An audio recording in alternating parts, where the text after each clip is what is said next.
I hope the slides are visible.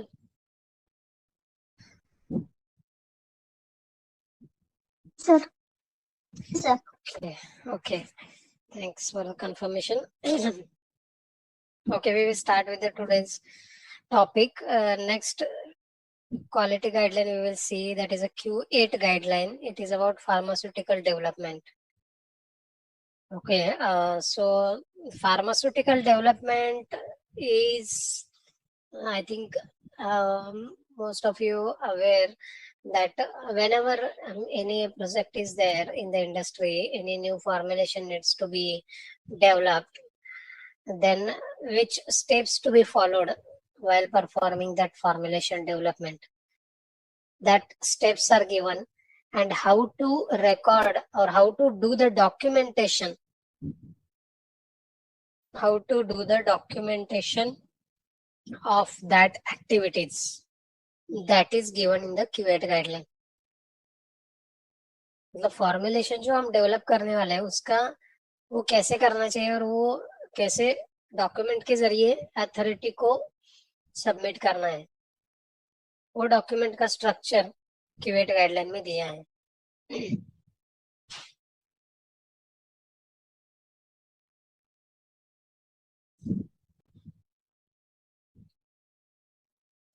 So here is a objective. This guideline describes the suggested contents for the 32P2 section of a regulatory submission in the ICH-M4 Common Technical Document format. जो CTD dossier हम कहते हैं कि वो CTD dossier, तो उसमें एक section रहता है 32P2. वो सेक्शन में हमको फार्मास्यूटिकल डेवलपमेंट रिपोर्ट अटैच करना रहता है. So this pharmaceutical development report is generated at the F&D department. F&D means Formulation Development Department, also called as a Research and Development Department. So these teams generate this document, and the signed version of this document is attached directly in this 32P2 section of the dossier. The pharmaceutical development section provides an opportunity to present the knowledge gained through the application of scientific approaches and quality risk management to the development of a product and its manufacturing process. So whatever the knowledge we gain through the development process, that knowledge is represented via this PDR document. It is first produced for the original marketing application and can be updated to support new knowledge gained over the life cycle of a product.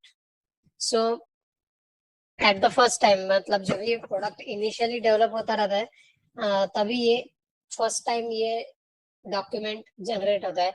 और जैसे document मतलब जैसे product में कुछ changes होते हैं कि बाबा suppose initially जब ये डॉक्यूमेंट जनरेट हुआ तभी प्रोडक्ट का डिस्क्रिप्शन राउंड शेप था, लेकिन बाद में ड्यूरिंग द क्वेरी रिस्पॉन्स या during the variations after approval of the product there is some changes in the appearance of the product. Then accordingly the pharmaceutical development report also needs to be updated. So in this way it keeps on updating if you do the changes in the product itself. And next is the aim of pharmaceutical development is to design a quality product and its manufacturing process to consistently deliver the intended performance of the product. Okay. The information and knowledge gained from the pharmaceutical development studies and manufacturing experience provide scientific understanding to support the establishment of the design space, specifications, and manufacturing controls.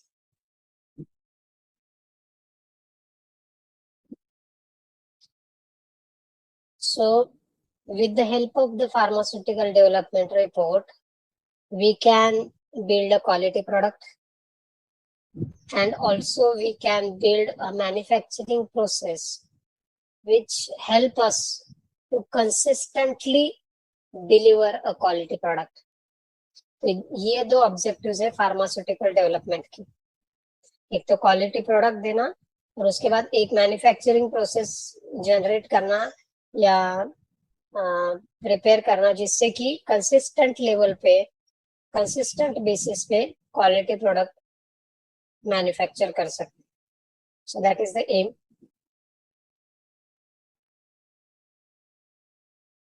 Next, what is the design space concept?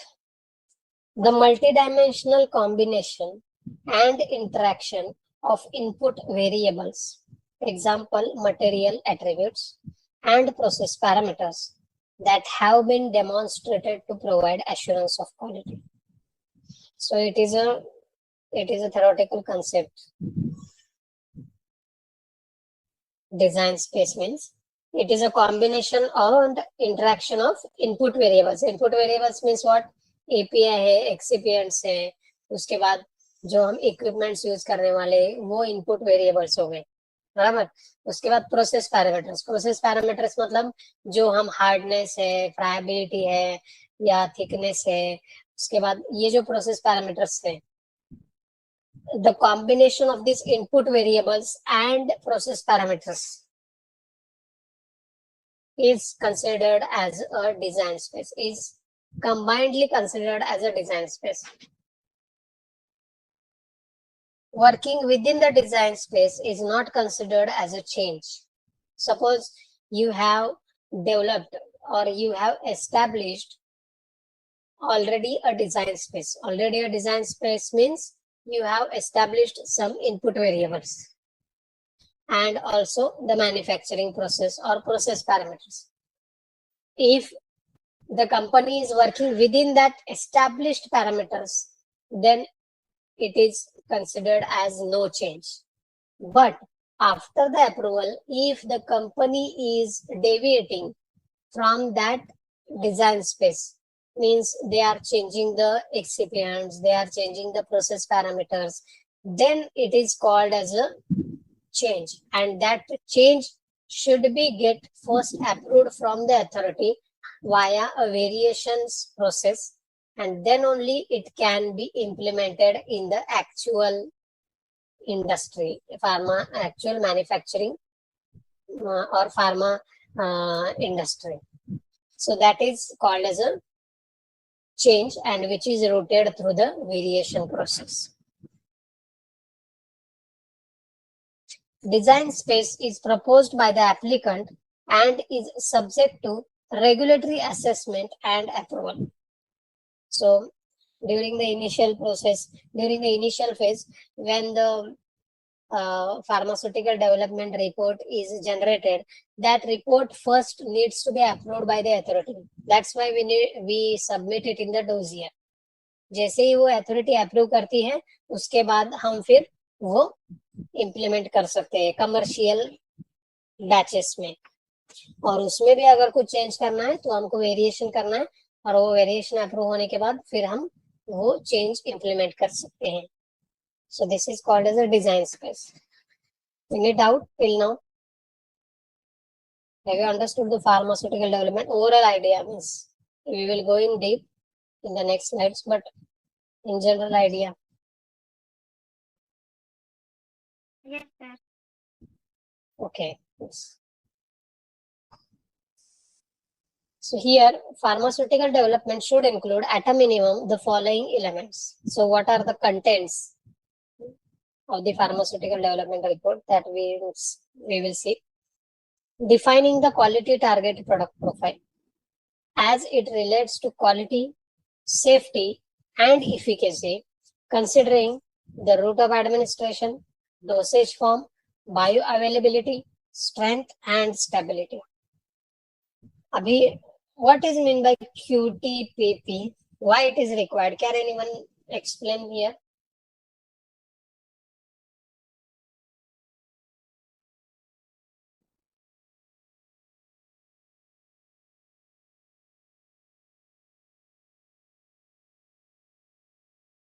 What do you understand from QTPP?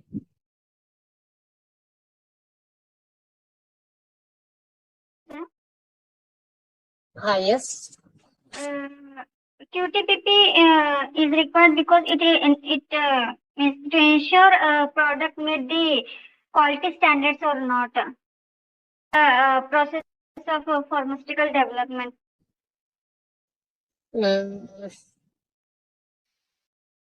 Quality standards.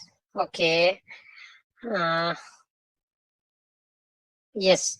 Yes, you are right. Quality standards. Whenever we need to start any pharmaceutical development, we need to set some standards that whatever formulation we will develop, that should match with the standard. Okay. So first, to set that standards, we need to set the quality target product profile. Because the QTPP is related to the quality, safety, and efficacy, considering the route of administration, dosage form, bioavailability, strength, and stability. So, relating to all these parameters, the QTPP should be established. मतलब कौन से root of administration का हमको formulation develop करना है, उसका dosage form क्या होना चाहिए, what should be the bioavailability, strength, and stability, what should be the shelf life of that product. So all these standards first should be set कि हमको क्या अचीव करना है. वो अगर स्टैंडर्ड्स अवेलेबल होगा तो ही हम वो मतलब एक सेट स्टैंडर्ड होगा तो हम वो अचीव करने के लिए ट्राई कर सकते हैं. अगर आपके पास कुछ सेट स्टैंडर्ड ही नहीं हो तो आप अचीव क्या करोगे. ऐसा है. इसके लिए QTPP is important while initiating any formulation development. Okay. Identifying potential critical quality attributes, CQS of the product, so that those product characteristics having an impact on product quality can be studied and controlled. So here, potential critical quality attributes we need to identify of the product. अभी product की critical quality attributes क्या हो सकते हैं? Related to the shelf life also. अगर suppose shelf life या product अगर ज्यादा सोल्युबिलिटी हमको इंक्रीज करनी है तो solubility will be a critical quality attribute for the dissolution. Likewise मतलब माइक्रोबियल ग्रोथ, अगर माइक्रोबियल ग्रोथ के लिए प्रमोट कर रहा है ड्रग प्रोडक्ट तो उसको कैसे कम किया जा सकता है, that will be a critical quality attribute. Critical quality attribute varies based on the dosage form we are developing. Suppose एक chewable dosage form अगर हम develop कर रहे हैं तो hardness is the critical quality attribute in that case, because hardness should be more for the chewable tablets. They should not be easily break into the smaller parts, because it should be chewed, and that's why the hardness of the chewable tablets is a critical quality attribute. For the low dosage form, low dose products, that is a digoxin we can say, or sodium nitrite, those are very less in dose. So in that case, a critical quality attribute is uniform distribution we can say, or uniform dose deliver अगर करना है तो फिर proper mixing होना जरूरी है. So that we need to identify. Then critical determining the critical quality attributes of the drug substance excipients and selecting the type and amount of excipients to deliver a drug product of the desired quality. So here we need to identify the CQA of the drug substance and excipients. Here CQA of drug substance may be the particle size we can say. अगर particle size कुछ product अगर जो suppose बहुत कम soluble है, these are very less soluble, then we need to focus on the particle size. And polymorphism, Suppose a drug substance exists in 2 or 3 polymorphs, then the polymorph which is having the desired therapeutic effect, that we need to observe. So that is the critical quality attribute. Then excipient में भी कुछ excipients का particle size important होता है for the final product performance. So in that case also particle size plays a very important role and it serves as a critical quality attribute. So in this way, we have to identify the CQA of the drug substance and excipient also. The next is selecting an appropriate manufacturing process. So this is very much important, because if you fails to develop a proper manufacturing process, even if the composition is very much suitable, the final product will not be a quality product. So that's why the manufacturing process should be appropriate. Then defining a control strategy. Control strategy means during the manufacturing process, what are the control steps? What are the in-process tests we are doing to check whether the product is manufactured as per the required standards or not? That is called as the control strategy. मतलब suppose अभी हम एक solution dosage form manufacture कर रहे हैं, तो बीच में हम मिक्सिंग प्रॉपर हो रहा है कि नहीं, या पीएच बराबर मेंटेन हो रहा है कि नहीं, ये हम चेक कर रहे हैं कि नहीं. That is called as a control strategy. Sterile product है कुछ, तो हम जो स्टरलिटी प्रॉपर मेंटेन हो रहा है कि नहीं during the manufacturing process, then microbial growth को कम मतलब that is eliminated or not, and proper sterilization हो रहा है कि नहीं. That are the control strategy which is applied during the manufacturing process. That also need to be taken into care while performing the pharmaceutical development. So these are the elements which should be considered. First is we need to set a QTPP. Second, we need to identify the CQA of the drug product. Then we need to identify the CQA of drug substance and excipients. Then next, we need to develop a manufacturing process. Then we need to develop a control strategy. So in this way, these are the elements. Any doubt in this slide?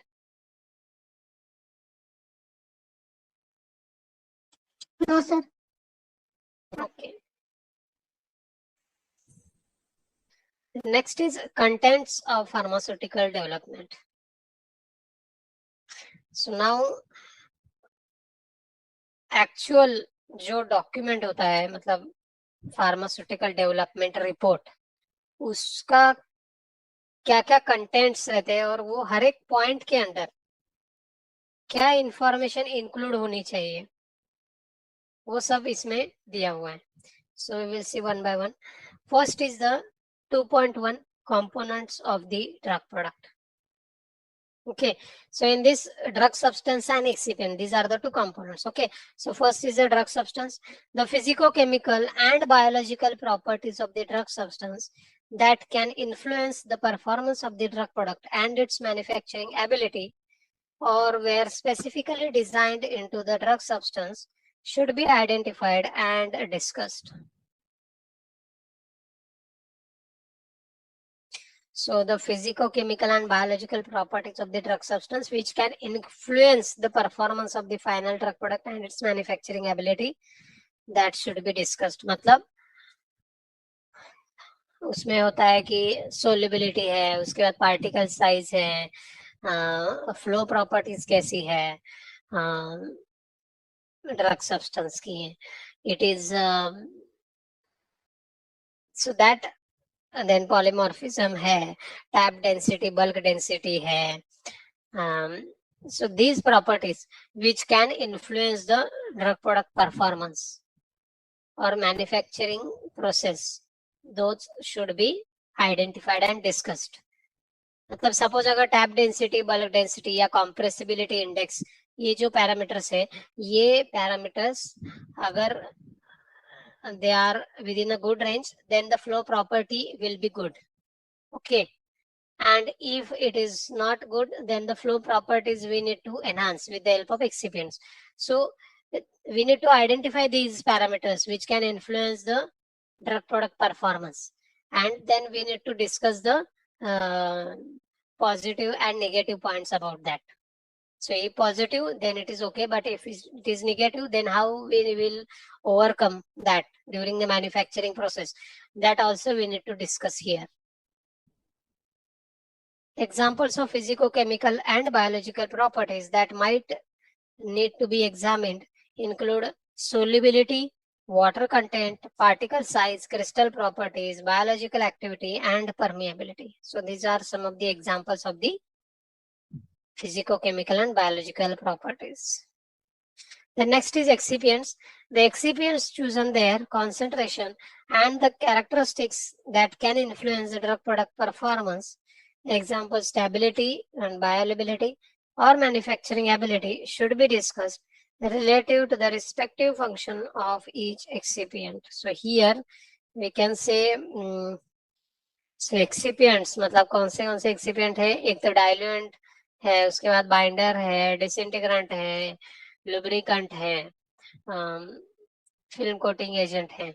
So all these ingredients which are to be used during the manufacturing process, the properties of each ingredient, the properties of each excipient should be discussed.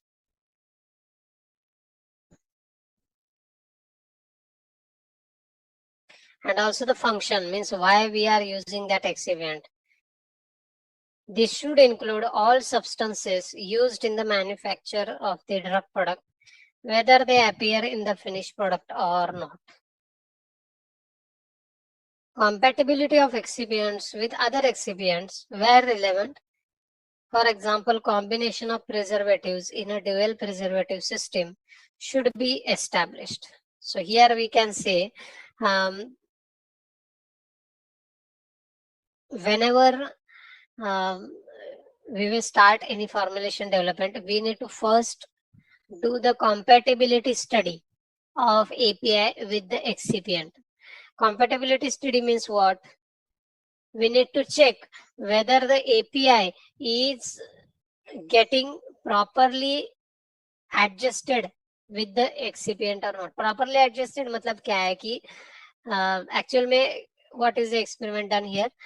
API और excipient एक certain proportion में वो mix किए जाते हैं और वो petri dish में रखे जाते हैं और that are charged in the stability or placed in the stability chamber at 4075 for 4 weeks.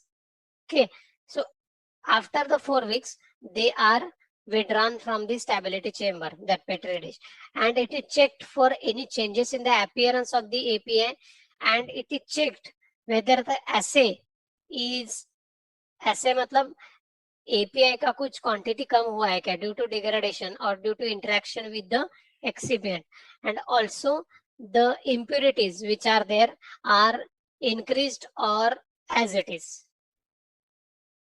So what is the impact on the assay value and what is the impact on the impurities content, that is checked. If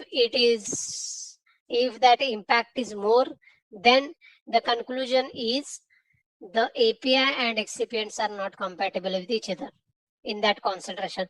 Then the F&D person will change the concentration and try, and if the same results again obtained, then the excipient will be changed and other inert excipient will be used. Other inert excipient or other excipients in different concentrations will be used. So in this way, the compatibility study should be performed before finalizing the excipients. So this is very important step before going ahead for the formulation development. Any doubt in this slide?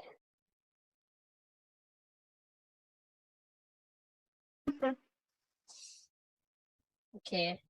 Next is drug product formulation development. A summary should be provided describing the development of the formulation, including identification of those attributes that are critical to the quality of the drug product, taking into consideration intended usage and route of administration.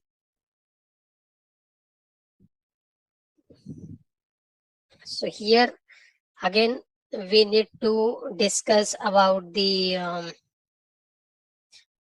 how we means what are the critical quality attributes of the drug product. That needs to be discussed here. The summary should highlight the evolution of the formulation design from initial concept up to the final design. So from the starting to the end, how the formulation will be developed, that should be described here. The summary should also take into consideration the choice of drug product components, example, the properties of the drug substance, excipients, container closure system, any relevant dosing device, the manufacturing process, and if appropriate, knowledge gained from the development of similar drug products. So here we need to summarize the development process which we will follow for that drug product. Okay, a summary of formulation used in clinical safety and efficacy and in any relevant bioavailability or bioequivalence studies should be provided. So here we need to provide the summary of that formulations which will be used in the bioavailability or bioequivalence studies. Any changes between the proposed commercial formulation and those formulations used in pivotal clinical batches and primary stability batches should be clearly described and the rationale for the changes provided. So here, whatever batches we take during the pharmaceutical development, that batches should be, means the bioavailability or bioequivalence study of that batches should also be conducted on a smaller scale. मतलब pilot B study जो हम बोलते हैं कि कम से कम patient लेके सिर्फ check करना है कि बाबा the formulation which we are trying to develop that is developing in a proper manner और not. So that's why R&D batches जो रहती है, अभी इसको हम R&D बैचेस बोलेंगे या पायलट बैचेस भी बोलते हैं, तो उसका भी पायलट बी स्टडी परफॉर्म किया जाता है, so that to check or to confirm whether the process is followed is giving us the proper product or not. And if any changes we need to do, then that changes should also be documented in this section. There are two types of studies. One is a pilot B study and second is a pivotal B study. Pilot मतलब जो small scale पे होती है, जिसमें कम subjects enrol किए जाते हैं just to check the proper product is developed or not. और ये स्टडी किधर भी सबमिट नहीं होती डोजियर में. दूसरी जो स्टडी रहती है वो पिवोटल बी स्टडी रहती है. पिवोटल मतलब वो लार्जर स्केल पे होती है, मतलब एक्चुअल जो बी स्टडी रहती है वो, और उसमें वो बी स्टडी हम डोजियर में सबमिट करते हैं. और वो कमर्शियल बैचेस जो प्रोसेस वैलिडेशन की जो बैचेस होती है, पिवोटल बैचेस, उस पे वो बी स्टडी परफॉर्म की जाती है और वो बी स्टडी हम रिपोर्ट उसका डोजियर में सबमिट करते हैं. So in this way pilot B study and pivotal B study.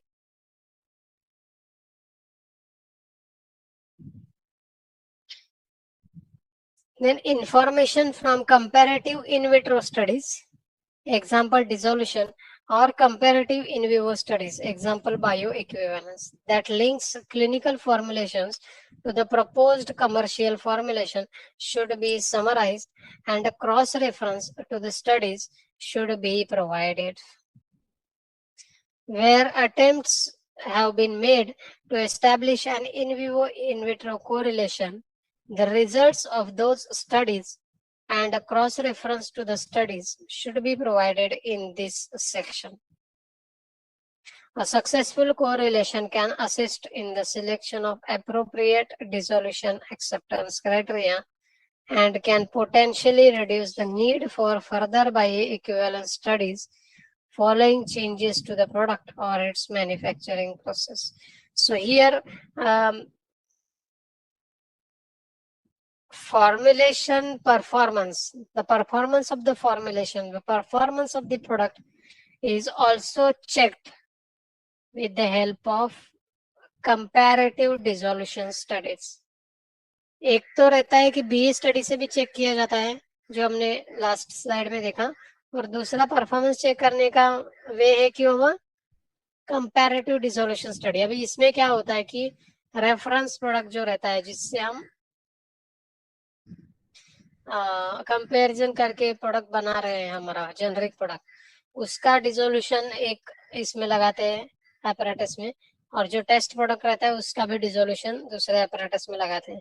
तो कंपेयर करते हैं कि बाबा डिसोल्यूशन जो है दोनों का कंपेरेबल है कि नहीं। मतलब रेफरेंस प्रोडक्ट जो जितने समय में डिसॉल्व हो रहा है उतने समय में ही टेस्ट प्रोडक्ट डिसॉल्व हो रहा है कि नहीं। अगर वो कंपेरेबल है तो we are on the right track, we are developing a quality product which is in equivalent quality to the reference product. That is called as a compare in vitro in vivo correlation. मतलब ये correlation रहता है। मतलब suppose in vitro जो studies हम करते हैं, मतलब इन विट्रो स्टडी मतलब क्या, डिसोल्यूशन स्टडी, और उससे हम इन विवो परफॉर्मेंस प्रेडिक्ट कर सकते हैं। इन विवो परफॉर्मेंस मतलब बॉडी के अंदर, बॉडी में मतलब पेशेंट अगर एडमिनिस्टर करता है प्रोडक्ट तो उस बॉडी के अंदर भी कैसे वो कितने समय में डिसॉल्व हो पाएगा। तो इन विट्रो एक्सपेरिमेंट के जरिए हम इन विवो परफॉर्मेंस कोरिलेट करते हैं। That is called as a in vitro in vivo correlation, IV/IVC. This is a very important terminology. IV/IVC, in vitro in vivo correlation. Based on the in vitro dissolution experience, we establish the in vivo performance of the product. So this is the IV/IVC. So whenever we establish any IV/IVC, that is a in vitro in vivo correlation, then after the approval of the product also, if we do any changes, then we do not need to perform the bioequivalence study. Only the comparative dissolution studies are equivalent for establishing the equivalency between the updated product and the old product. So here is written, a successful correlation can assist in the selection of appropriate dissolution acceptance criteria and can potentially reduce the need for further bioequivalence studies following changes to the product or its manufacturing process.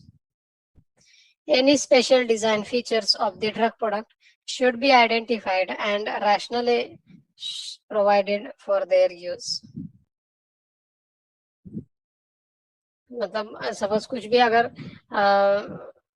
Extra अगर design हम कुछ उसमें tablet के अंदर डाल रहे हैं, design मतलब क्या कि स्कोर लाइन है, मतलब टैबलेट स्कोर लाइन रहती है बीच में टैबलेट के, तो वो स्कोर लाइन कभी कभी क्या होता है अपीयरेंस के लिए भी होती है, और कभी वो टैबलेट को 2 इक्वल डोसेस में डिवाइड करने के लिए भी होती है.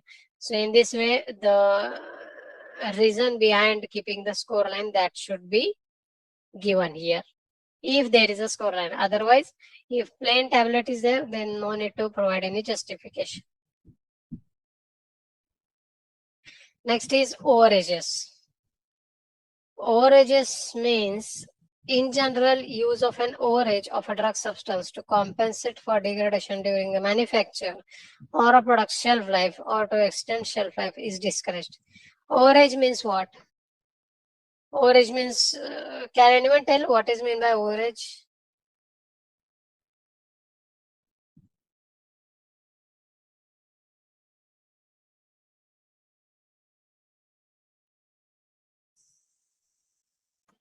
Suppose we need to add 100% means we'll add 10% extra, means that 10% will be the overage for the active. Yes. Yes. Right. So whatever extra API we will be used, that extra API is considered as an overage. अभी वो ओवरेज का reason कुछ भी हो सकता है, to compensate the loss during the manufacturing, मतलब manufacturing process के दौरान आपका प्रोसेस लॉस इतना है, तो वो प्रोसेस लॉस ओवरकम करने के लिए हम 10% ओवरेज यूज करना चाहते हैं. So that overages quantity should be first approval, मतलब पहले लेना पड़ता है अथॉरिटी से, बाद में ही हम वो इस्तेमाल कर सकते हैं, क्योंकि जितना आप ओवरेजेस ज्यादा यूज करोगे उतना एपीआई उसमें ज्यादा जाने के चांसेस है और इम्प्यूरिटी ज्यादा जनरेट होने के चांसेस है. तो इसके लिए अथॉरिटी मतलब ये रिस्ट्रिक्ट करती है कि आप कम से कम ओवरेजेस यूज करो. Any overage in the manufacture of the drug product, whether they appear in the final formulated product or not, should be justified considering the safety and efficacy of the product. So कौन से भी ओवरेजेस रहने दो, मतलब वो product में, final product में appear हो रहे हैं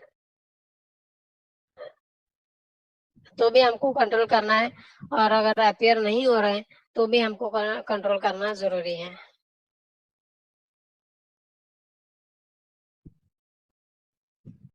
Information should be provided on the amount of overage, reason for overage, example to compensate for the expected and documented manufacturing losses, and justification for the amount of overage. The overage should be included in the amount of drug substance listed in the batch formula.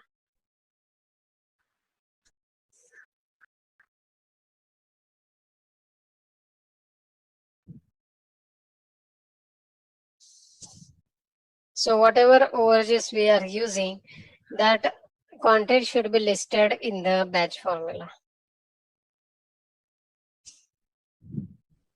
So this is about the overages. For the most vitamin type सब जो vitamin type के जो preparations होते हैं, formulations होते हैं, उसमें बहुत ज्यादा ओवरेजेस यूज करते हैं, क्योंकि vitamins are likely to degrade early during the shelf life period. So that's why it is the means authority खुद से, मतलब it is granted that for the vitamin preparations you can use the overages. But for other preparations, we need to provide solid justification for the inclusion of overages. Then physicochemical and biological properties. The physicochemical and biological properties relevant to the safety, performance, or manufacturing ability of the drug product should be identified and discussed. This includes the physiological implications of drug substance and formulation attributes.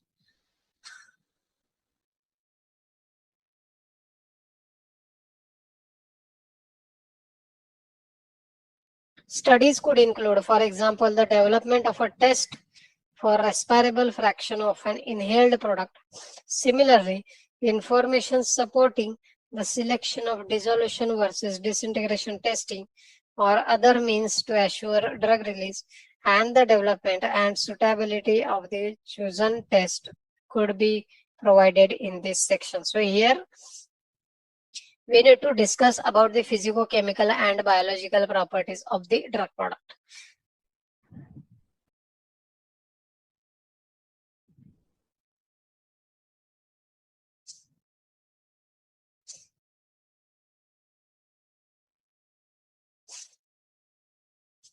Next is manufacturing process development. The selection, the control, and any improvement of the manufacturing process should be explained. So suppose any means for the R&D batches you have performed a manufacturing, means gone through a manufacturing process, but you have done some changes for the commercial process. So that changes which you have means identified while performing the formulation development study. So that changes in the manufacturing process which are proposed for the commercial batches that should be discussed in this section.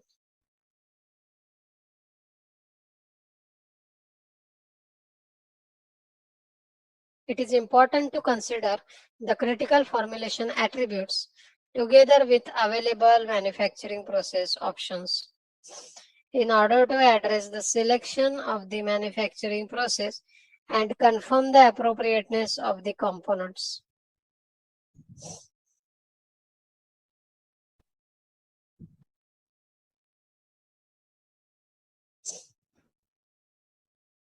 Appropriateness of the equipment used for the intended products should be discussed. So here whatever the equipments we have used, मतलब जो हमने mixer use किया है, जो ग्रैन्युलेटर use किया है, जो blender use किया है, जो फ्लूइड बेड ड्रायर रहेगा वो यूज किया है, या फिल्म कोटिंग के लिए कौन सा पैन यूज किया है. So all that equipments should be described here. The knowledge gained from process development studies can be used as appropriate to justify the drug product specifications.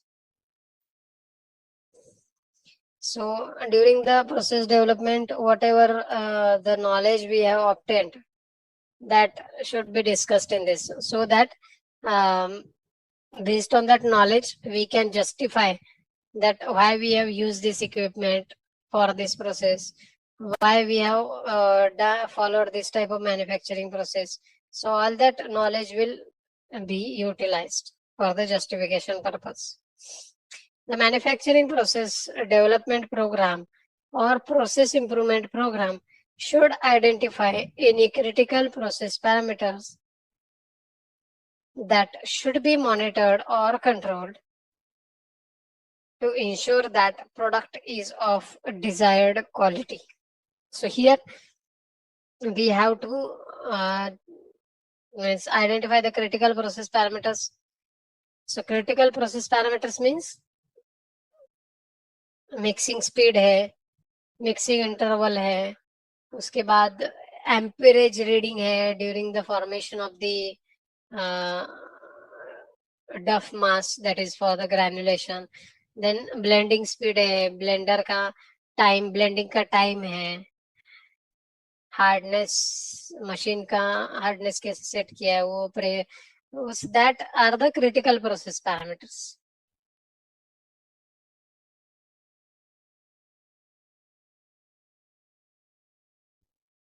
Next is the container closure system. The choice and rationale for selection of the container closure system for the commercial product should be discussed. So here mainly what is done in the container closure system, it is directly taken, मतलब जो generic products होते हैं उनका container closure system ऐसे कुछ अलग से design नहीं किया जाता. जैसे रेफरेंस प्रोडक्ट ने यूज किया है, मतलब उसने एलुएल ब्लिस्टर अगर यूज किया है तो जेनरिक प्रोडक्ट मैन्युफैक्चरर भी एलुएल ब्लिस्टर यूज करता है, क्योंकि उसको एडिशनल कुछ टेस्टिंग करने की जरूरत नहीं है, और मतलब वो डायरेक्टली वो एलुएल ब्लिस्टर ही यूज कर सकता है. अगर अलग से कुछ यूज करेगा तो फिर उसको फिर से उसमें स्टडीज परफॉर्म करनी पड़ेंगी कि हाँ भाई ये पैकिंग मटेरियल मतलब स्टेबल है कि नहीं, और इसमें प्रोडक्ट की स्टेबिलिटी इंटैक्ट रहती है क्या, मतलब और कितने दिन तक रहती है. सो वो सब स्टडीज परफॉर्म करनी पड़ेगी. इसके लिए जेनरिक मैन्युफैक्चरर्स मोस्टली जो रेफरेंस प्रोडक्ट ने जो दिया है कंटेनर क्लोजर सिस्टम वही यूज करते हैं. Consideration should be given to the intended use of the drug product and the suitability of the container closure system for storage and transportation, including the storage and shipping container for bulk drug product where appropriate. So here the consideration should be given to these parameters while deciding the container closure system. Any doubt till this point?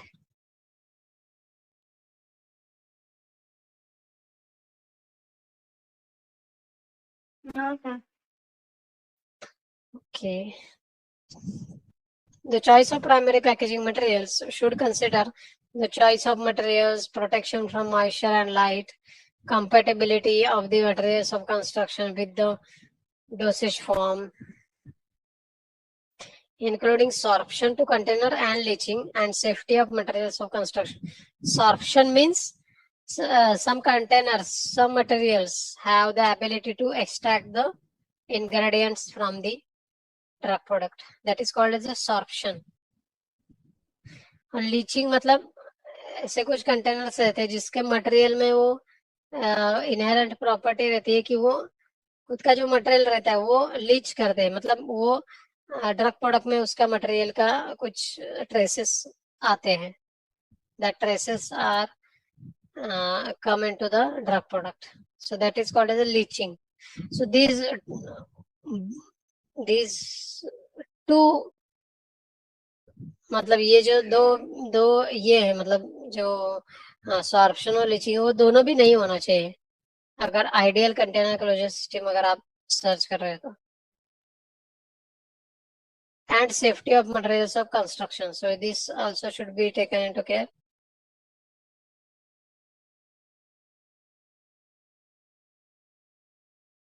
Example, dropper pipette, pen injection device, dry powder inhaler. It is important to demonstrate that a reproducible, accurate dose of product is delivered under testing conditions, which, as far as possible, simulate the use of the product. So here, if you are using any medical device for the administration of the product, then it should be checked that it is delivering a means accurate dose or not on a consistent basis. मतलब अगर aerosol का product है तो aerosol जो spray करने के लिए वो मीटर डोज रहता है, इनहेलर का वो जो पंप रहता है वो हर एक एक्चुएशन पे accurate amount of dose deliver कर रहा है कि नहीं वो चेक करना जरूरी है. So that is also a property of the ideal container closure system that should be passed. Then next is 2.5 microbiological attributes. The microbiological attribute of the drug product should be discussed in this section. Microbiological properties. The rationale for performing or not performing microbial limits testing for non-sterile drug products. So here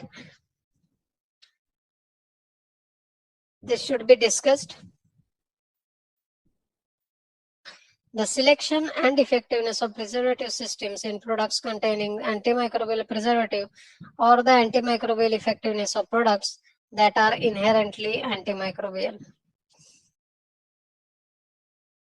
For sterile products, the integrity of the container closure system as it relates to preventing microbial contamination. So in this way, we need to go through the microbiological testing of that product. The next is 2.6 compatibility. The compatibility of the drug product with reconstitution diluents should be addressed to provide appropriate and supportive information for the labeling. Compatibility means suppose the company is marketing or developing a powder for injection product. Powder for injection product के लिए वो dissolve करने के लिए sterile water of injection की जरूरत है, बराबर. तो जो भी ये पाउडर्स होते हैं जो डिजोल्व करके हमको एडमिनिस्टर कराने हैं, so the sterile water of injection is given along with them. Okay, so whenever we need to administer that product, we need to dissolve that product into the sterile water for injection, and then we need to check whether it is compatible or not. Means whether the description of that material is changing, whether the there are any increases in the impurities content or decrease in the assay value of the API. So that should be discussed under this compatibility section, and this compatibility section is not applicable for the solid dosage form products.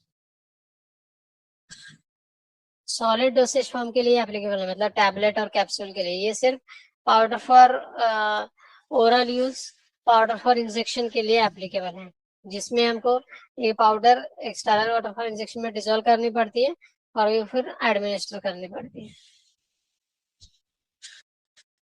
So in this way, these are the contents of the pharmaceutical development report. I will briefly explain how the QTPP will be established before initiating the pharmaceutical development. QTPP means quality target product profile. So for this, any generic manufacturer company will purchase the reference product from that particular market where the generic company has to market its own product. Suppose it is USA. So the company will purchase the reference product from the USA. Then the company will do the analysis of that reference product and will come to a results, and that results will be the QTPP of that generic product. So this is how the QTPP is said, that is a quality target product profile. Any doubt till now regarding the QA guideline?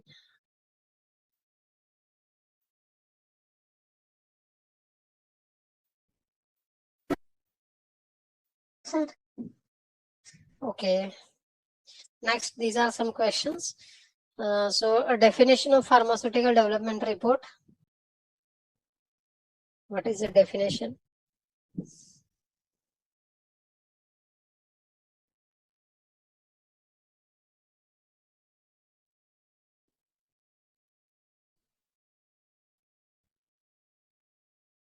Akanksha, are you able to answer this? Yes. Yes. That is PDR, pharmaceutical development report, means it provides overview of developing pharmaceutical product according to ICH guidelines. Yes, right. Then what are the components of the drug product? Neha? Yes, hello? Gitan. Yes. Excipient and main drug ingredients. Yes, API and excipients, right. Then what is meant by comparative dissolution study?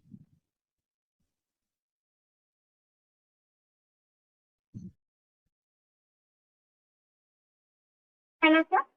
Yes. It means in vivo in vitro correlation studies.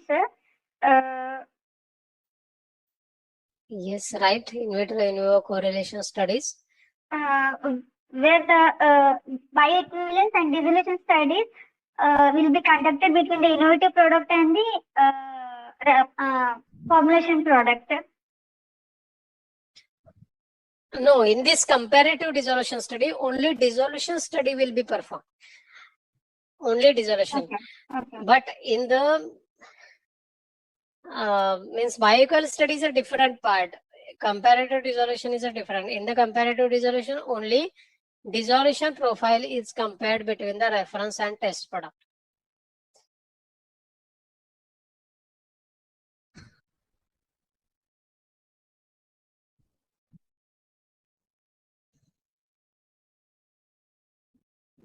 Then enlist the points of a PDR.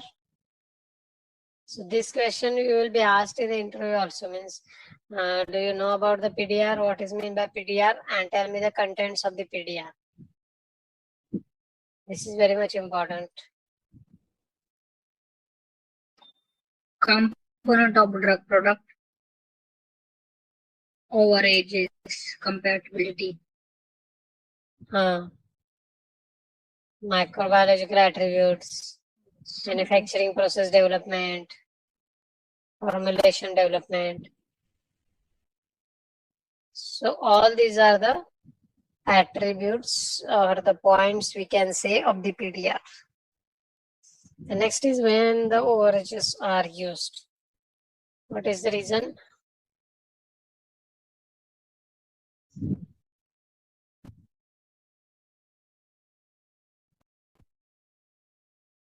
Compensate loss. During the manufacturing process, we lost the API. Yes, right. To compensate the manufacturing loss, the extra quantity of API is used. That is called as a overages. Right, yes, good. So next is here QTPP is explained. The quality target product profile forms the basis of design for the development of the product. Considerations for the quality target product profile could include intended use in clinical setting, then route of administration, dosage form, then delivery system, dosage strength, container closure system.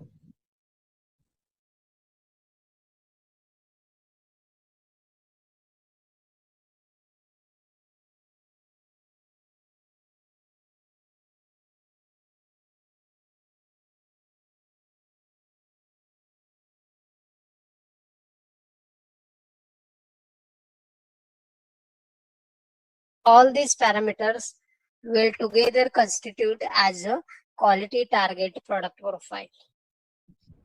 Means ये target हमको achieve करना है while we will develop the own product. So reference product के जरिए reference product का analysis करने के बाद उसके रिजल्ट्स जो आते हैं that results will be the quality target product profile.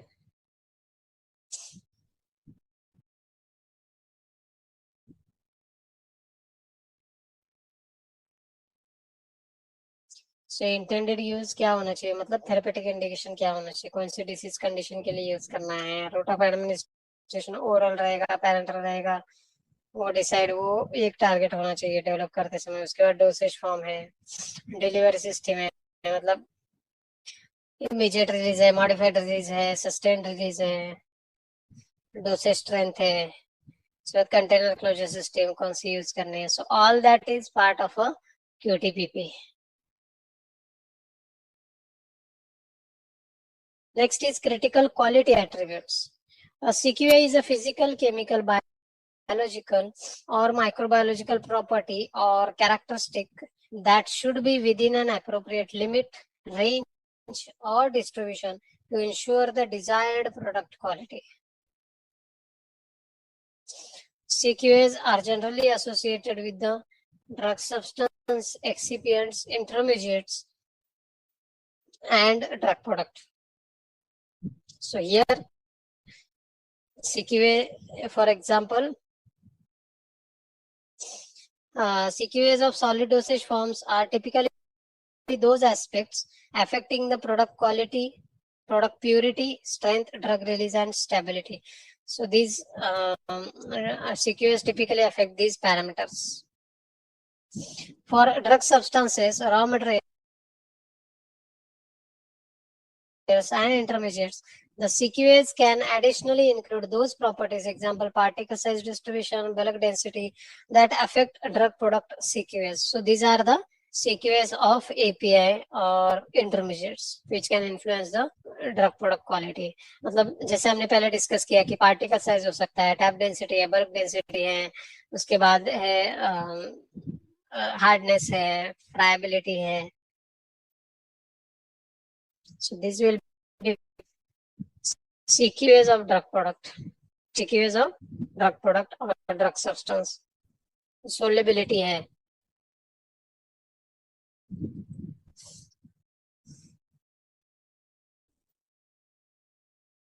Then critical process parameter. A process parameter whose variability has an impact on the critical quality attribute and therefore should be monitored or controlled to ensure the process produces the desired quality. So can anyone tell me the example of critical process parameters for any dosage form?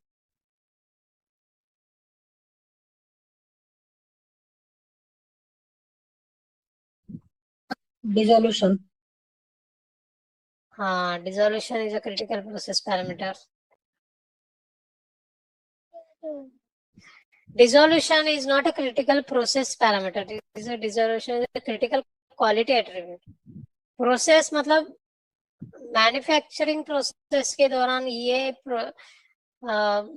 Point critical है और वो हमको monitor करना है. Particle size. हाँ, particle size है. उसके बाद मिक्सिंग है, मिक्सिंग टाइम है. उसके बाद हार्डनेस है. हार्डनेस के जरिए डिसोल्यूशन पे इम्पैक्ट हो सकता है या फ्राइबिलिटी पे इम्पैक्ट हो सकता है.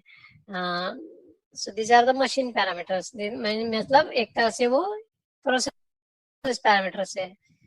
उसके बाद है पीएच. पीएच जो है इन बिटवीन मैन्युफैक्चरिंग प्रोसेस, हम अगर पीएच प्रॉपर मेंटेन नहीं कर सकते हैं, नहीं मतलब हमने नहीं किया, तो फिर आगे वो जल्दी मतलब स्टेबिलिटी उसकी ज्यादा नहीं होगी उस प्रोडक्ट की.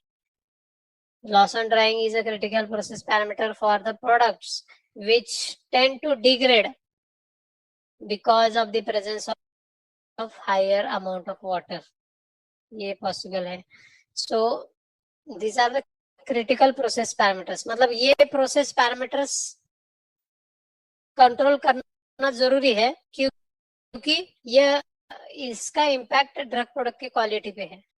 अभी डोसेज फॉर्म, मैंने जैसे पहले भी बताया कि डोसेज फॉर्म के अकॉर्डिंग ये वेरी होते हैं क्रिटिकल प्रोसेस पैरामीटर्स.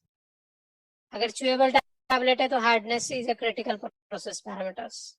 अगर लो डोसेज फॉर्म प्रोडक्ट्स है तो mixing is a process parameter, critical process parameter. उसके बाद स्टराइल प्रोडक्ट्स है तो स्टरलिटी जो आप ये कर रहे हैं, मॉनिटर कर रहे हो, तो वो प्रोसेस पैरामीटर क्रिटिकल हो सकता है ड्रग प्रोडक्ट के परफॉर्मेंस के लिए. माइक्रोबियल ग्रोथ हो सकती है, इसके लिए हमको स्टरलिटी इंश्योर करनी है, तो that will be the process parameter.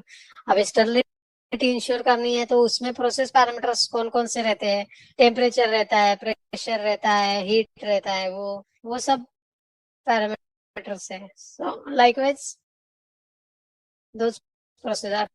Critical quality attribute मतलब पार्टिकल साइज हो गया, पॉलीमॉर्फिज्म हो गया, सोलिबिलिटी हो गया.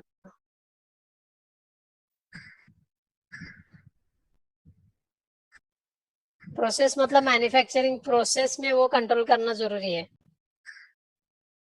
और क्वालिटी एट्रीब्यूट मतलब स्पेसिफिकेशन में जो टेस्ट है, स्पेसिफिकेशन में कौन से टेस्ट रहते हैं? एपीआई एक्सिपिएंट के अपीयरेंस रहता है, सोलिबिलिटी रहता है, उसके बाद ऑप्टिकल रोटेशन है, पार्टिकल साइज है, टैप डेंसिटी, बल्क डेंसिटी है, पॉलीमॉर्फिज्म है, माइक्रोबियल है. तो ये हो गए critical quality attributes. So there is a difference. The next is quality. What is the definition of quality? The suitability of either a drug substance or a drug product for its intended use. Then control strategy. Control strategy is designed to ensure that a product of required quality will be produced consistently.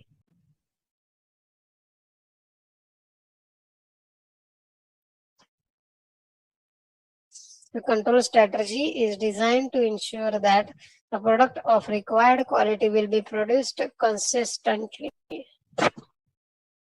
So that is called as a control strategy.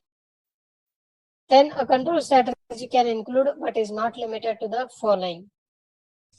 Control of input materials attributes, example drug substance, excipients, primary packaging materials, based on an understanding of their impact on processability or product quality.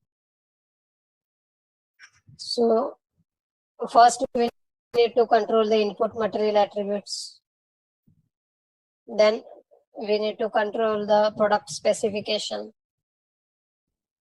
Then control of for unit operations that have an impact on downstream processing or product quality.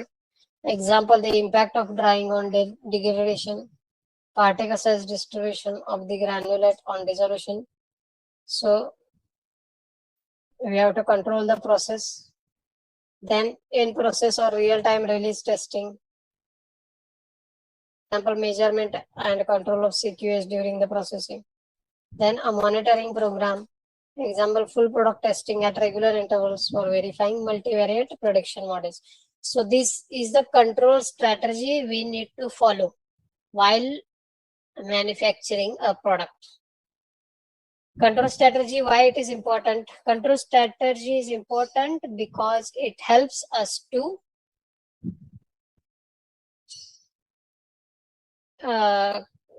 मतलब control strategy अगर हमने apply की तो it is definite that we will get a good quality product. अगर हम कुछ control strategy apply नहीं करेंगे, मतलब हम जो हम मटेरियल्स यूज करने वाले उसका हम क्वालिटी अगर मॉनिटर नहीं करेंगे, जो मैन्युफैक्चरिंग प्रोसेस हम फॉलो कर रहे हैं उसमें अगर बीच बीच में हम टेस्ट नहीं परफॉर्म करेंगे, इन प्रोसेस टेस्ट, तो हमको कौन सा क्वालिटी प्रोडक्ट, मतलब कैसा प्रोडक्ट मैन्युफैक्चर होने वाला वो हम गारंटी नहीं दे सकते, बराबर. अगर कुछ सपोज अभी इन प्रोसेस टेस्ट हम कर रहे हैं उसमें अब हमको अगर कुछ क्वालिटी में प्रॉब्लम अगर we identify, then we can correct at that time only. अगर हम डायरेक्टली इन प्रोसेस नहीं करेंगे और डायरेक्टली फिनिश प्रोडक्ट का टेस्टिंग करेंगे और उसमें अगर हमको कुछ प्लस माइनस दिखा तो हम आइडेंटिफाई नहीं कर पाएंगे कि वो ये स्टेप में हमको प्रॉब्लम हो रहा है, इसके लिए the results of the final product are deviating, so that we not predict at that moment. So that's why in process testing is important as part of a control strategy. Then control of unit operations, मतलब जो unit operation है जिसका impact है product performance पे, that unit operations also we need to check. Then a monitoring program, full product testing at regular intervals for verifying the there are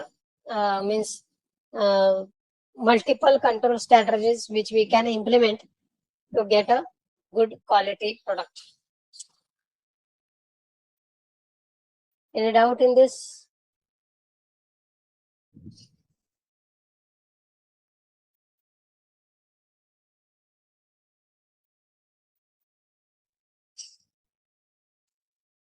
Move to the next slide.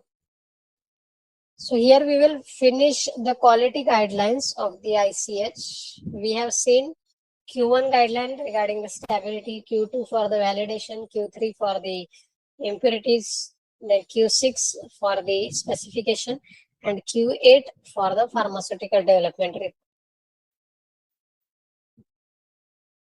So these are the important guidelines related to the regulatory affairs. Okay. Other than that, if you experience any guideline which I need to explain, then you can tell me. I will explain you that guideline. No problem. But now we will move ahead with the safety guidelines of the ICH. Safety means the preclinical studies which will be performed on the animals to check the safety of the product. These safety studies reports are submitted in the module 4 of the CTD dossier. This data is taken care by the experts which are from the medical background. Okay, they will perform the studies and give us ready-made reports that we need to attach in the dossier. For the new products, this preclinical study is usually performed, but for the generic products, the preclinical studies are not performed. Directly, the literature references of the reference product or innovator products are taken from the scientific journals, and those are enclosed in the module 4 of the dossier. मतलब generic products के लिए preclinical studies perform नहीं की जाती. So that's why here, as a regulatory person, we don't need to perform any activity. We just need to coordinate with the preclinical experts, and we get the reports, and that we will attached in the dossier. And if any queries arise on that documents by the authority, then we need to ask the justification or the response from the preclinical experts. So that's why I've just enlisted this guideline sequentially. I will not go into deep. ICH has produced a comprehensive set of safety guidelines to uncover potential risks like carcinogenicity, genotoxicity, reproductive toxicity. So these are the toxicity studies which are performed to check whether the material is safe or not. So these are the safety studies. The next is the efficacy studies. Efficacy guidelines are used, मतलब ये guidelines मतलब module 5 जो रहता है dossier का, उसमें clinical studies या bio equivalent studies submit होती है, बराबर. There is also one expert team of doctors which is performing the bioequivalent studies, or some of the companies, what do they hire one CRO, that is a clinical research organization, and they give a contract to that company and also the product of test and reference product, and they pay the money to that CRO, and the CRO will perform the bioequivalent study and provide the report to the company, okay, generic company. And in this way, some companies are now performing the BE studies, because maintaining the BE site of its own, it is a very high cost. So that's why most of the companies are doing now, taking the help of CROs for this. So here also, as a regulatory person, we do not need to perform any review or any activity. Just we need to attach the report which is received from the medical team, and we need to submit it in the dossier. And if any queries arise by the authority, then we need to ask the justification from the expert team. So in this way, this section is prepared. The work carried out by the ICH under the efficacy heading is concerned with the design, conduct, safety, and reporting of clinical trials. So these are the efficacy guidelines. In this guideline, we will go through the two guidelines. One is the in this efficacy guideline there is no. These are the efficacy guidelines. In the multidisciplinary guidelines, we will see two guidelines mainly. That is a M4 common technical document, which is related to the format of the dossier. Okay, and M9, that is a biopharmaceutical classification system based biowaivers. So these two guidelines we will see in the multidisciplinary section. Multidisciplinary guidelines are the guidelines mainly on the different topics. मतलब सिर्फ ये जैसे quality safety efficacy में कैसा है कि वो divide हुआ है based on the quality safety and efficacy topic, लेकिन मल्टीडिसिप्लिनरी बहुत सारे टॉपिक्स के ऊपर गाइडलाइंस है और वो फिर एक ही सेक्शन के अंदर वो प्लेस किया है, मतलब मल्टीडिसिप्लिनरी, मतलब डिफरेंट टॉपिक्स के ऊपर वो गाइडलाइंस आईसीएच ने डेवलप किए हैं. So in that these are the topics which do not fit uniquely into the quality, safety, and efficacy categories. It includes the ICH medical terminology, that is MED-DRA, the common technical document, and the development of electronic standards for the transfer of regulatory information, ESTRI. So these are the different topics under the multidisciplinary. So here we will see M4 and M9.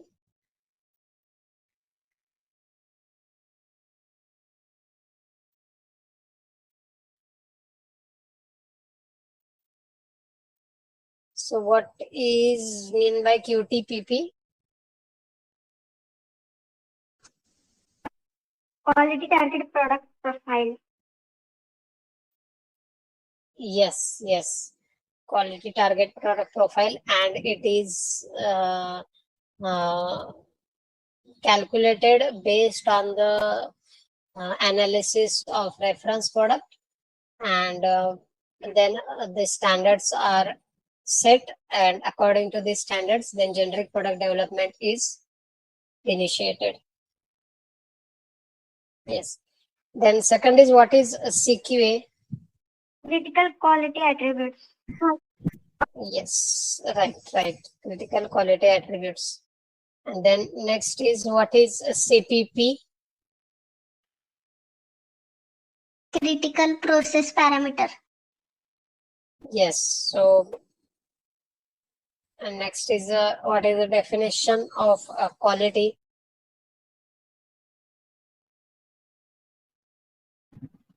Is either drug substance or drug product for its intended use. Yes, suitability of the drug substance or drug product for its intended use. Yes. Then what is a control strategy?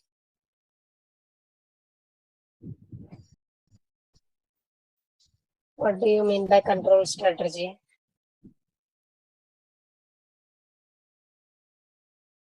It is nothing but ensuring that a product of required quality is produced consistently. Yes, it is ensured that yes, quality product is developed consistently with the help of some control measures. Yes, right. So next guideline we will see here, M9 guideline. First we will see, that is a biopharmaceutics classification system based biowaivers.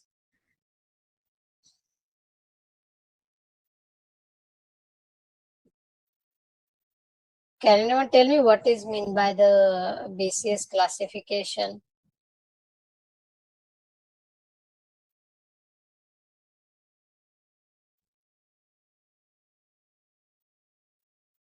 Yes, sir. Yes. It is a system in which drugs are classified on the basis of solubility and permeability. Yes, right. Drugs are classified based on the solubility and permeability, right? So here we will see the introduction. Two drug products containing the same drug substance are considered bioequivalent if their bioavailabilities, that is the rate and extent of drug absorption after administration in the same dose, lie within acceptable predefined limits.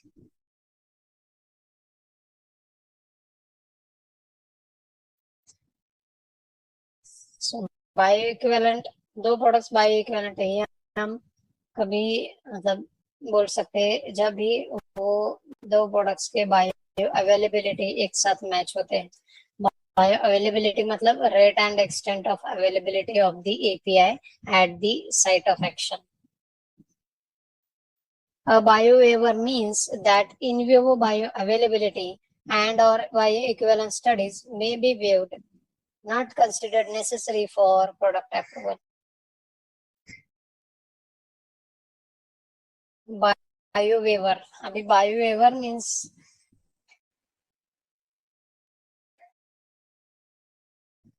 suppose I will go through the first classification, BCS classification, then I will explain you what is meant by biowaiver. The BCS classification based biowaiver approach is intended to reduce the need for in vivo bioequivalence studies. That is, it can provide a substitute for in vivo bioequivalence.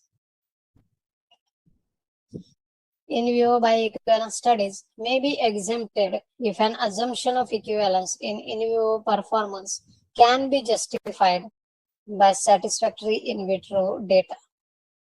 The BCS is a scientific approach based on the aqueous solubility and intestinal permeability characteristics of the drug substances.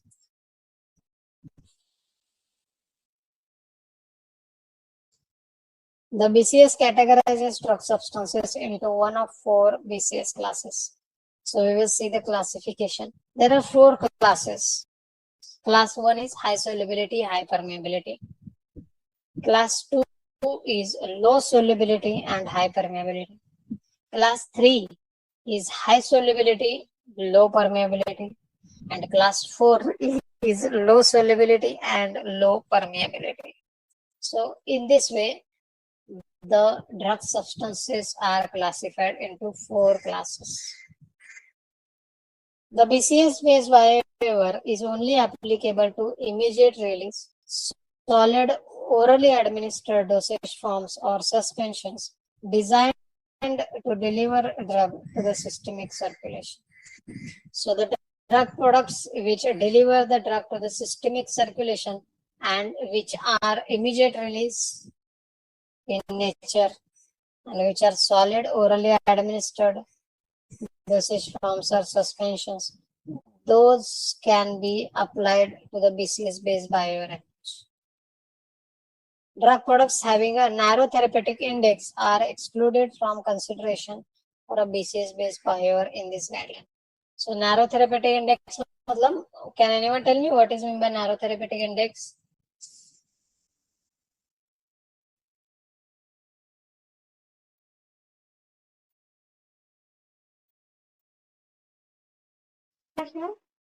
Huh? It means in small quantity, but there is an means if drug in smaller concentration can also lead to serious therapeutic conditions, adverse effects. Yes, right. So there is a less difference between the therapeutic dose and lethal dose. That is called as a narrow therapeutic index.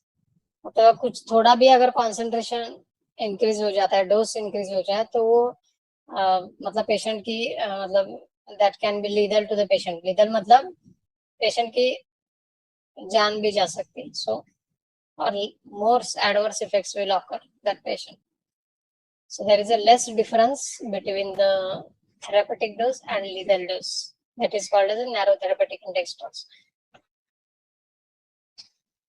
So BCS-based bioweavers are applicable to the drug products where the drug substances exhibit high solubility and either high permeability or low permeability. That is a BCS class 3. मतलब BCS class 1 और BCS class 3 के लिए bioweaver approach applicable है. अभी I will tell you what is mean by bioweaver. Bioweaver मतलब अगर suppose जो API हम यूज कर रहे हैं फॉर्मुलेशन में वो अगर बीसीएस क्लास 1 का है या 3 का है तो हमको इक्विवेलेंस प्रूव करने के लिए मतलब रेफरेंस प्रोडक्ट और जेनरिक प्रोडक्ट में इक्विवेलेंस मतलब कि बाबा दोनों का rate and extent of availability at the site of action is similar, ये प्रूव करने के लिए हमको बायो इक्विवेलेंस स्टडी परफॉर्म करने की जरूरत नहीं है, हमको सिर्फ इन विट्रो स्टडी परफॉर्म करने की जरूरत है. इन विट्रो स्टडी मतलब इन विट्रो डिसोल्यूशन स्टडी. तो इससे क्या होगा कि हमारा बायो इक्विवेलेंस का पैसा बच जाएगा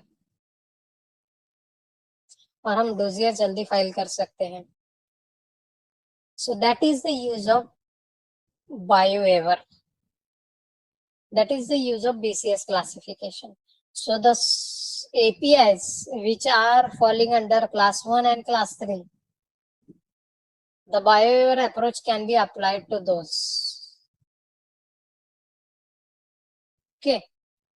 So for those APIs, bioequivalence study is not required to be performed. Only in vitro dissolution study is sufficient.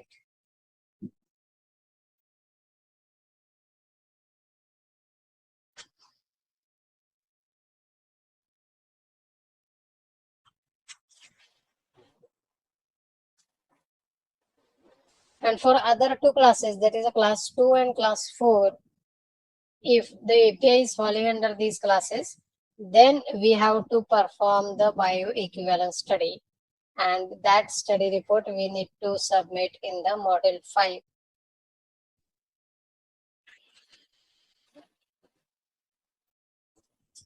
A biowaiver is applicable when the drug substance in test and reference product are identical.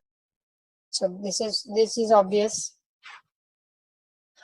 A biowaiver may also be applicable if test and reference products contain different salts, provided that both belong to BCS class 1, high solubility and high permeability.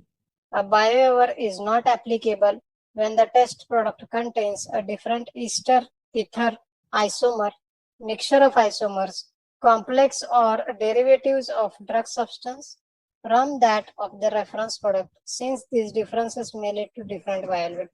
Means whenever we are applying a biowaiver, we need to check whether the API form is matching or not. मतलब जो salt form है तो reference product में जो salt form है वो भी generic product में होना चाहिए.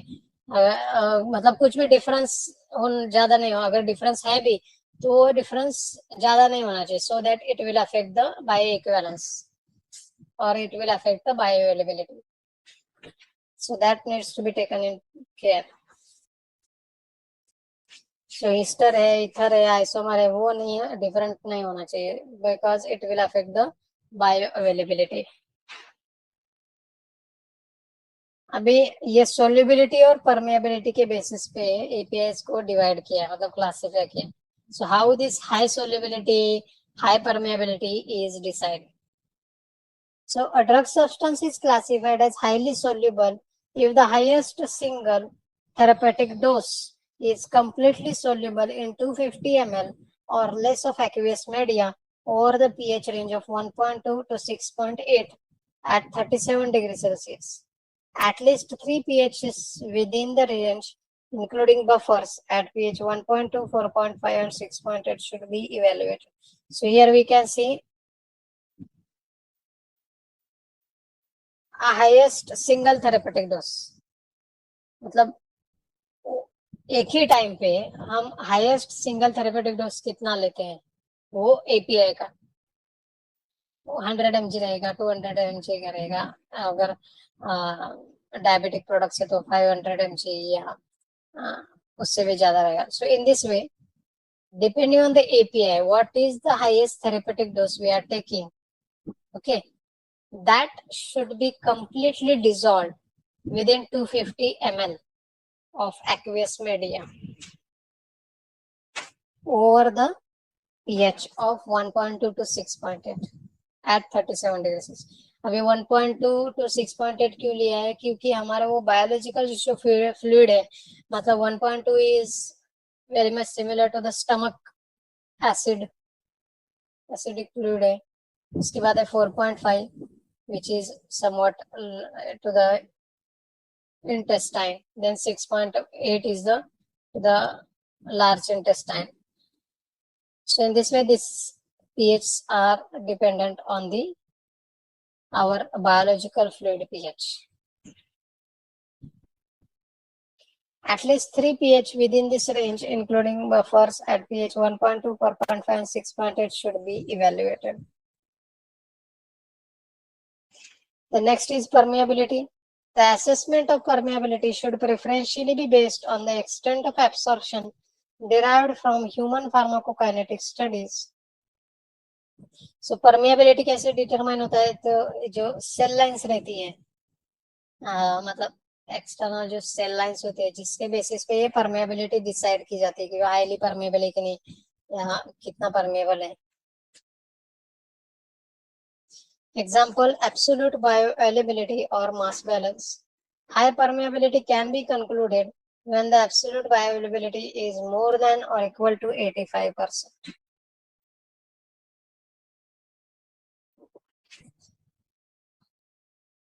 High permeability can be concluded when the absolute bioavailability is more than or equal to 85%.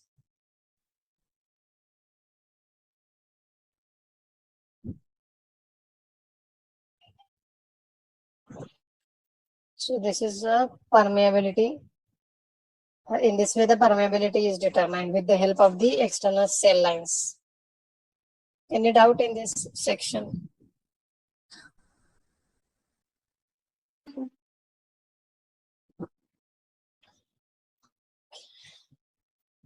Next, for BCS class 1 drugs, qualitative and quantitative differences in excipients are permitted, except for excipients that may affect the absorption, which should be qualitatively the same and quantitatively similar, that is within plus or minus 10% of the amount of excipient in the reference product. So plus और minus 10% तक differences acceptable है अगर BCS class 1 drug है तो. Additionally, the cumulative difference for excipients that may affect absorption should be within plus or minus 10%. मतलब हर एक excipient का plus और माइनस डिफरेंस नहीं, that is not acceptable. Cumulative मतलब अगर सपोज हम 5 एक्सिपिएंट्स यूज कर रहे हैं तो 5 में से सभी एक्सिपिएंट्स डिफरेंट होंगे, तो that will also not serve purpose. उसमें से अगर 2 एक्सिपिएंट्स डिफर हो रहे हैं क्वालिटेटिवली और क्वांटिटेटिवली, मतलब उसका सॉल्ट फॉर्म है या क्वांटिटी कुछ तो डिफरेंट है, लेकिन वो दोनों के डिफरेंसेस मिला के 10% के ऊपर नहीं जाना चाहिए वो difference. Then only we can apply the biowaiver for the BCS class 1 drugs. So ये जो cumulative difference है वो 10% से ज्यादा नहीं होना चाहिए.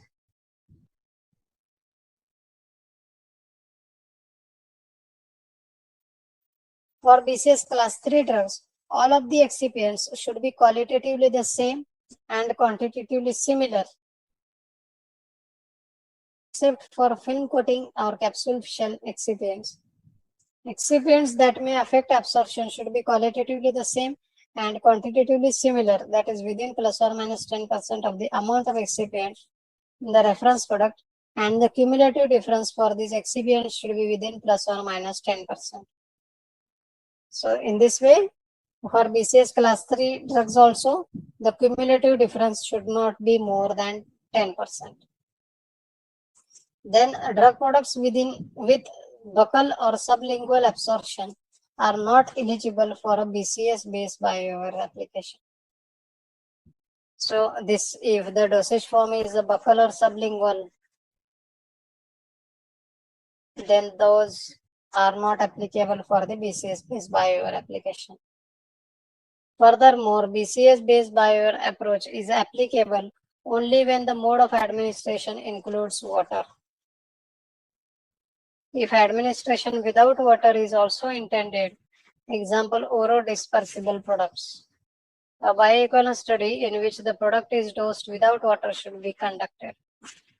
So here, these are the criteria which we need to follow while applying the biowaiver criteria, biowaiver approach. Buccal और सबलिंगुअल के लिए एप्लीकेबल नहीं है क्योंकि वो डायरेक्टली, मतलब वो they do not dissolve in the stomach or intestine. They directly absorbed from the buccal or sublingual way. Right? So that's why this dissolution type of pattern will not be followed there. So bioequivalence study करना ही important है उसमें. उसके बाद जिसमें water use होता है, those only are applicable for the biowaiver. If administration without water is also intended,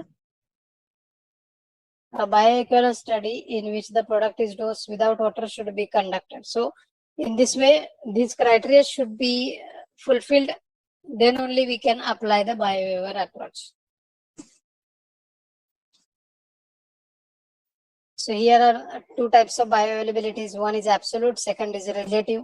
Absolute means when the systemic availability of an orally administered drug is calculated in comparison to its intravenous administration, it is called as absolute bioavailability. मतलब suppose oral route of administration का एक drug है और उसका bioavailability intravenous route के dosage form के साथ compare किया, then that is called as an absolute bioavailability, because we are comparing to a product which is having an intravenous administration and which is 100% bioavailability रहती है, intravenous के जो dosage forms रहते हैं उनकी 100% बायोअवेलेबिलिटी रहती है, उसके इसके लिए उसको एब्सोल्यूट बायोअवेलेबिलिटी मतलब जब भी कंपैरिजन करते थे. And relative bioavailability means when the systemic availability of a drug after administration is compared with that of a standard of the same drug, it is known as relative bioavailability. Means oral route of administration का bioavailability दूसरा जो reference product है वो भी oral route का ही है, तो उसके साथ अगर कंपेयर किया तो that is called as a relative bioavailability. So these are the two types of bioavailabilities. Questions मतलब ये जो मतलब नॉर्मल क्वेश्चंस है कि tell me the definition of bioavailability, tell me the types of bioavailabilities, then the definition of bioequivalence, what is the BCS classification, tell me the classification of 4 classes, on which basis they are classified. So these are the normal questions which will be asked on this guideline. What is the meaning of bioweaver? Bioweaver most commonly पूछा जाता है question, क्योंकि ये मतलब industry भी चाहती है कि ज्यादा से ज्यादा प्रोडक्ट्स बायोवेवर अप्रोच को में हम अप्लाई कर सके, क्योंकि that is a very cost saving approach. Bio equivalence हम स्किप कर सकते हैं. So that is very helpful to the authority as well, as helpful to the industry and as well as to the authority as well, because they are also getting an means उनको भी जल्दी dossier review करके वो product publicly available कर सकते हैं. Time and money दोनों भी सेव होता है इसमें. Next is in vitro dissolution. अभी हमको अगर बायोवेवर फॉलो करना है तो हमको in vitro dissolution study perform करनी जरूरी है. उसके बेसिस पे ही हम प्रूव कर सकते हैं कि बाबा हम टेस्ट प्रोडक्ट जो है वो रेफरेंस प्रोडक्ट के अकॉर्डिंग मतलब डिसोल्यूशन प्रोफाइल दोनों का मैचिंग है, कंपेरेबल है. When applying the BCS based biowever approach, comparative in vitro dissolution test should be conducted using one batch representative of the proposed commercial manufacturing process for the test product relative to the reference product. At least 12 units of reference and test product should be used for each dissolution profile determination. 12 units means 12 tablets should be used of each, that is a reference and test, मतलब total 24 tablets use होंगी in vitro dissolution के लिए. 3 buffers 1.2 pH, 4.5 and 6.8.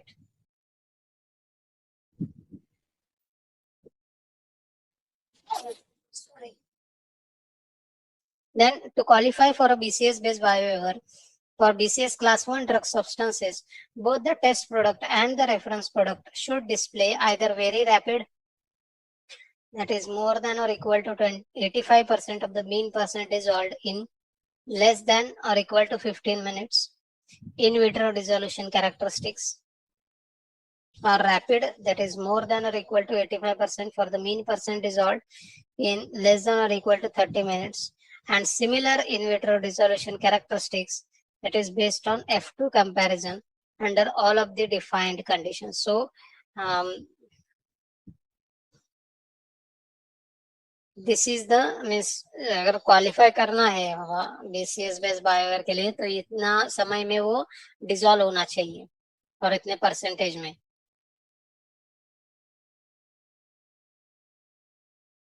सिर्फ BCS class 1 है और class 3 है, इसके लिए बायोवेयर एप्लीकेबल नहीं हो सकता. उसके साथ इन विट्रो डिसोल्यूशन में ये more than 85% within 15 minutes dissolve होना चाहिए और more than 85% within 30 minutes dissolve होना चाहिए, तो ही हम उसको बायोवेयर अप्लाई कर सकते हैं. सिर्फ लिटरेचर रेफरेंसेस के जरिए हमने आइडेंटिफाई किया कि बाबा ये BCS क्लास 1 का API है तो हम डायरेक्टली इसको बायोवेयर अप्लाई कर सकते हैं. लेकिन बायोवेयर अप्लाई करना है मतलब उसका इन विट्रो डिसोल्यूशन स्टडी हमको परफॉर्म करना है, और इन विट्रो डिसोल्यूशन स्टडी करने के बाद हमको रिजल्ट्स ऐसे मिलने चाहिए कि बाबा वो more than 85% डिजोल्व होना चाहिए within 15 minutes और more than 85% डिजोल्व होना चाहिए within 30 minutes.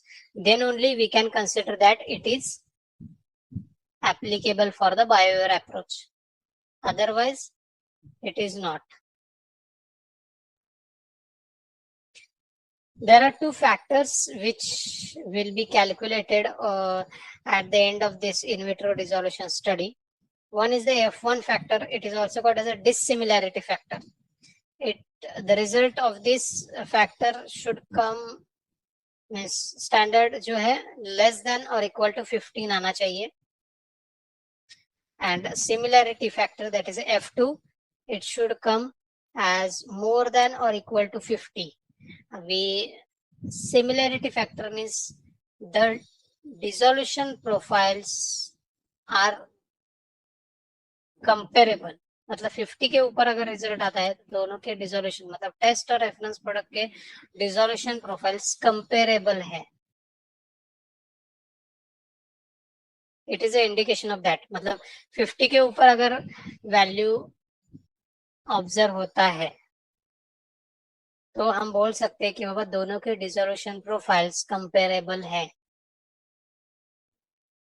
और सिमिलरली अगर 50 के नीचे आता है तो डिसोल्यूशन प्रोफाइल्स कंपेरेबल नहीं है. F1 के लिए भी सेम है. 15 के ऊपर अगर आता है तो डिसोल्यूशन प्रोफाइल्स कंपेरेबल नहीं है. Here are some questions. So definition of BioWaiver. What is the definition?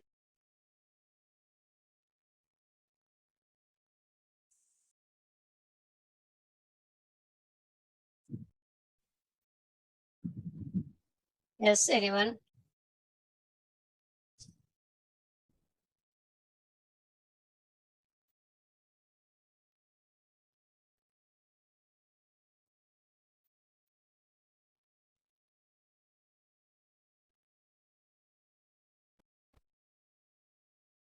BioWaiver का definition. Yes, anyone?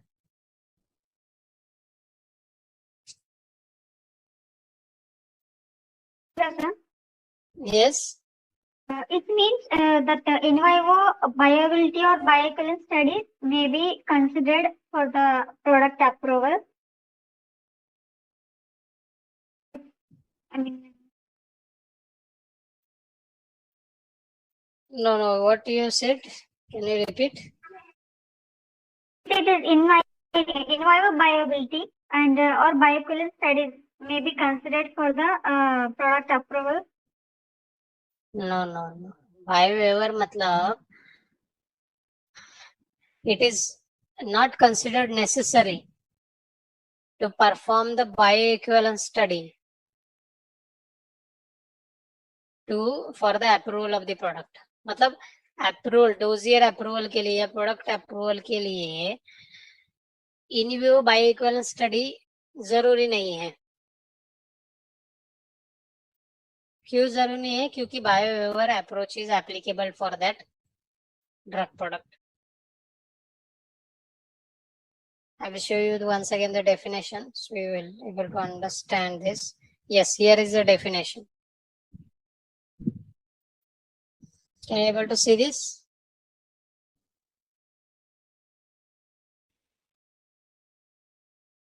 A biowaiver means that in vivo bioavailability and or bioequivalence studies may be waived. Waived का meaning है not considered necessary for product approval. मतलब in the cases where the in vivo bioequivalence studies are not considered necessary for product approval, that case is considered as a biowaiver approach.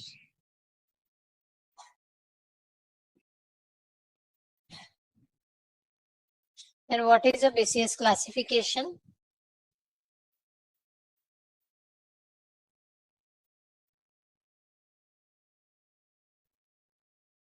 Hello. Yes. It is a system in which drugs are differentiated on the basis of solubility and permeability. Yes.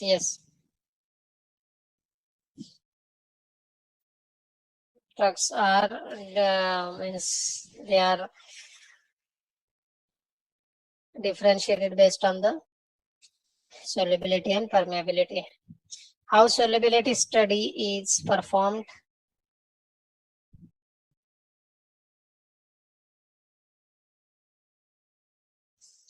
Here the highest therapeutic dose is dissolved in 250 ml of aqueous media over the pH range of 1.2 to 6.8.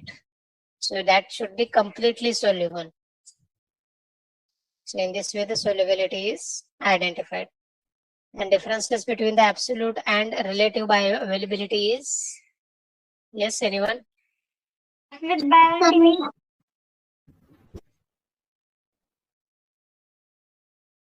okay.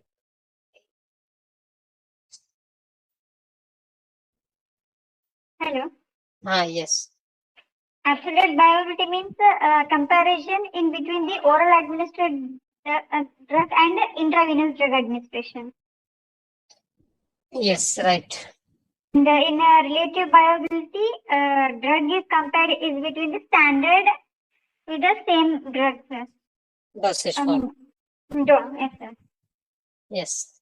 Then what is in vitro dissolution study?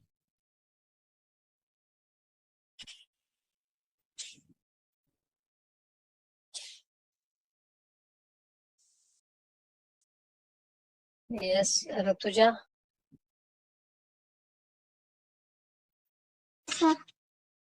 What is in vitro dissolution study? In vitro dissolution study means when applying the BCS, which is based on biowaiver approach, which is compared to in vitro dissolution test, should be conducted.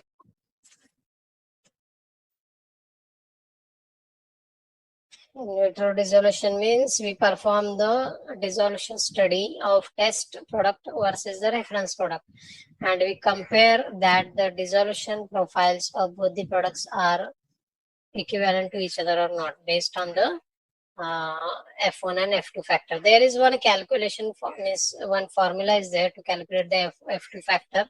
I will share one PDF. In that dissolution related data of the means it is explained. So it is a very detailed guideline. So you can read that. You will better understand how this is done and what are the criterias. So in detail may explain kiya hai. So I suggest you to go through that. You will get a good understanding. Yes. Okay. Yes. Any doubts?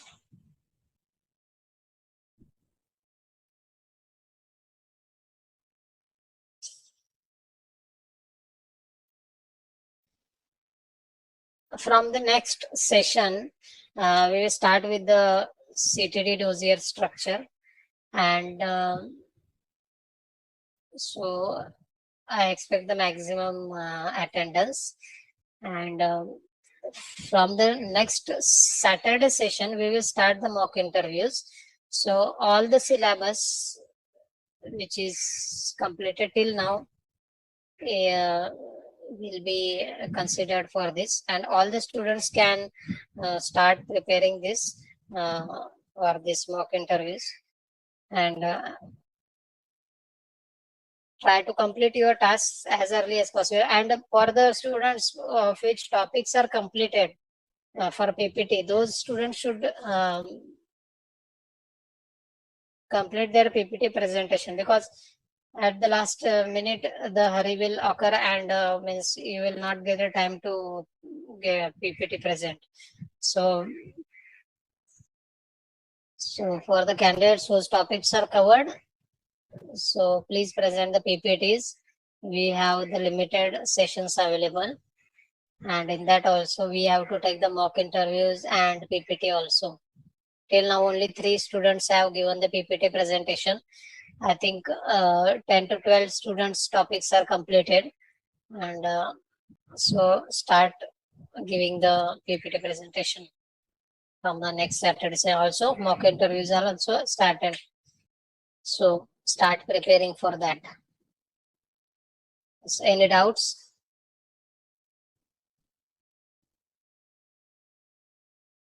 sir, from coming Saturday onwards, sir, mock interviews going to be Yes, conducted? yes.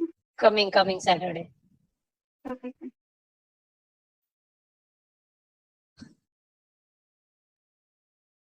Any other doubt?